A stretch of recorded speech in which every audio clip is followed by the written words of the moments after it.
আমি যেখানে দাঁড়াই আছি জায়গাটা হইল বাহুবল উপজেলার হাফিজপুর গ্রাম। মানে আজকে এখন লইয়া দুইবার মানে বন্যা হইছে।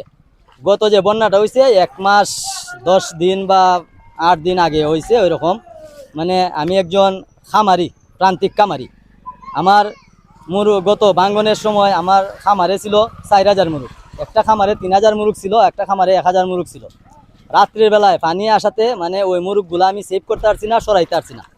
আমার মানে এই মুরগ কিছু মুরগ মারা গেছে, আর কিছু মুরগ নিয়ে ওই মানে আমরা যে বসত ঘর ওইগুলার মাঝে রাখছি।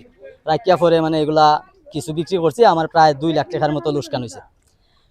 এই যে কোয়াই নদীর বাঁধটা মানে বাঙ্গার পরই মানে এটার মানে বরাদ্দ হয়েছে, খাজ হইব, খাজের বরাদ্দ হয়েছে। খাজের বরাদ্দ হওয়ার পরে মানে এই গরিব মশে করে খাজ চলছে। বৃষ্টির কারণে হয় না, শ্রমিকের কারণে হয় না, মানে ওই রকম এলোমেলোভাবে চলছে। চলার পরে এই 1 মাস পরে আবার মানে পানি আইছে।